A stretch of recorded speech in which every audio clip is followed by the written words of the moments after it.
Hey everyone, welcome to week 2, chapter 2 of the Laughing Empress free audiobook. Before I start reading, I just want to take a quick second to shout out the four ladies who made this free chapter possible.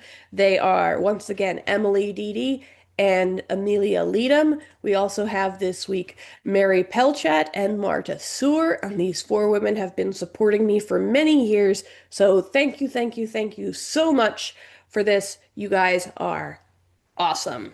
With that, let's go ahead and start chapter 2.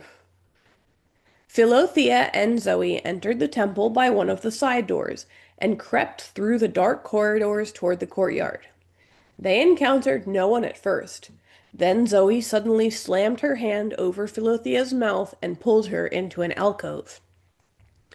They both heard heavy footsteps approaching, along with a subtle rattling that suggested chainmail.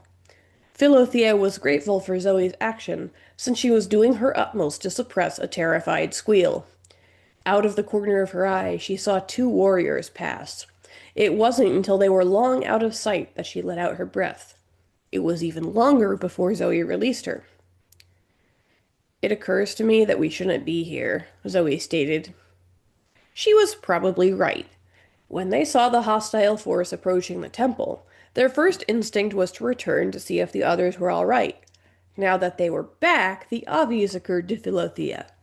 Even if the keepers were in danger, it wasn't like they could actually do anything about it.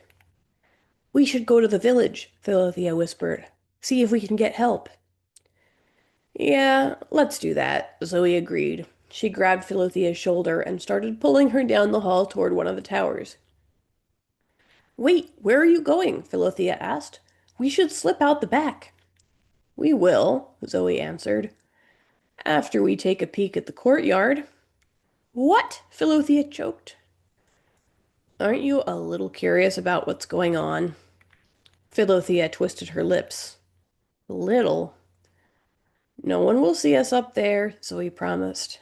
"And besides, it will be easier to get help if we can say exactly what these men are doing." Philothea was screaming on the inside and whimpering on the outside. Zoe was being completely idiotic, but, well, Philothea couldn't leave without knowing what was happening to the only family she'd ever known. They slipped up the narrow, winding stairs into the tower and carefully peeked out the window. From that height, they got a decent view of the courtyard. All of the keepers, along with the girls in their care, had been gathered in the very center. "Are those," Philothea whispered, "Emperor Zeno's colors?" Zoe narrowed her eyes. In hindsight, Philothea had no idea why she asked. They both knew what the Emperor's banner looked like, and it was definitely the one the army was flying. But what would Emperor Zeno want with a group of humble keepers? A nobleman in a silver helm and purple cloak was questioning Keeper Ruth. "He's cute," Zoe observed. Philothea looked at her in disbelief. Now was hardly the time to be admiring men. Also, she had no idea how Zoe could see his face well enough from their position to make such a judgment. "I just always thought Emperor Zeno was an old man," Zoe defended. "And look at him, he's like way younger than my dad." "He'd be a lot cuter if he wasn't threatening our family," Philothea hissed. "Calm down, it's only an aesthetic observation," Zoe stated in a detached, almost scientific tone. "He's clearly a scumbag." Philothea opened her mouth to reply, but Zoe pressed her fingers to her lips and leaned toward the window to listen. The Emperor's voice floated up so they could just barely make out what he was saying. "She would be 15, he stated. Zoe and Philothea looked at each other. Philothea was the only 15-year-old living at the temple. "I think the Emperor is your secret dad," Zoe commented. Philothea hoped she was wrong. There was something about the man that made her deeply dislike him. It might have been the cruelty behind his eyes, or the arrogance of his stature, but mostly it was the fact that he showed up uninvited with a company of hostile brutes to take a group of innocent holy women hostage. "Whomever you're seeking isn't here," Keeper Ruth was saying. The Emperor walked over to Philothea's four other schoolmates, who stood beside the keeper. He studied each of their faces carefully. You, he said, pointing to one of the girls. Her name was Emily. She was a year younger than Philothea. She shrank backward when he called her. Now there's no need to be afraid, he said. The circumstances gave Philothea the distinct impression he was lying. Her whole body tensed as she watched Emily approach the stranger. Even Zoe's expression contained a tiny hint of concern, indicating to Philothea that she was in a panic. The nobleman held something up. Philothea couldn't make it out at first. It wasn't until the man lifted Emily's hand and placed it on her finger that Philothea realized it was a ring. He held her hand for a moment, carefully observing the ring. It was like he was waiting for it to do something. Nothing happened. He removed it and dismissed Emily with a wave of his hand. He then motioned for another girl to come forward and repeated the exercise. What's he doing? Philothea whispered. Zoe's eyes narrowed curiously, but she made no answer.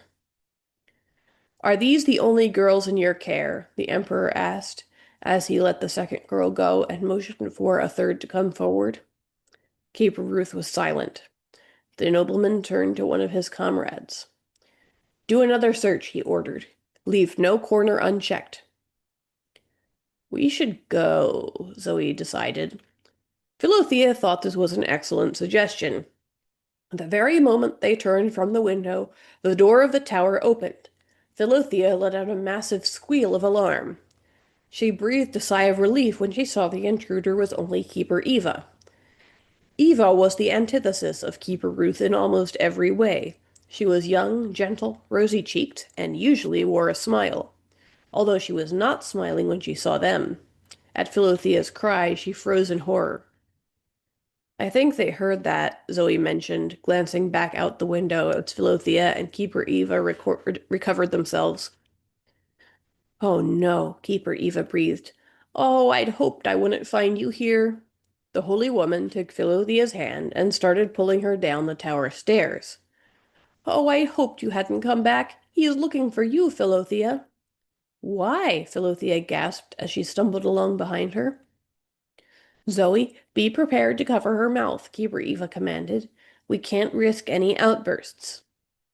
Understood, Zoe agreed. We've got to get you out of here, Keeper Eva whispered. What does he want with me? Philothea demanded.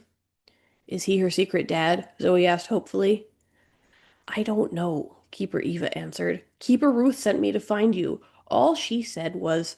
Keeper Eva suddenly halted. Philothea and Zoe both slammed into her from behind. She stumbled forward but kept her footing. Philothea almost squealed, but luckily Zoe was prepared and clapped her hand over her mouth just as the collision occurred. The three women pressed themselves against the wall, not daring to breathe. They heard the booming metal footsteps coming down the corridor beyond the tower entrance that grew louder as their makers approached. After an eternal wait, the footsteps moved past the door and continued on their way. Zoe released Philothea's mouth at last, and the three companions breathed. They cautiously moved into the corridor and made their way toward the scullery. There was a door there, through which they could make their escape. When they reached it, Keeper Eva pulled a folded piece of parchment from her apron pocket and gave it to Philothea. You and Zoe make for the forest, Keeper Eva whispered. Aren't you coming? Philothea asked, a horror rising in her chest. Keeper Eva shook her head. They heard someone scream, and so they have to find someone. But, Philothea started to object. They won't hurt me, Keeper Eva answered hopefully. They're only interested in you. Why? Philothea asked for what felt like the 100th time. I don't know. Keeper Ruth said that you must find a man named Polly. He can help you. Hopefully he can explain things. How? Philothea begged. Keeper Eva motioned to the parchment in Philothea's hand. It's there. Read it once you are safely hidden in the forest. Zoe raised an eyebrow slightly, indicating to Philothea that she was probably confused and distraught. But, Philothea squeaked. I'm so sorry. I've told you everything I know, Keeper Eva answered. Keeper Ruth knows more. Once these men have gone, we will send someone after you. In the meantime, go and find Polly. Philothea suddenly realized she was shaking.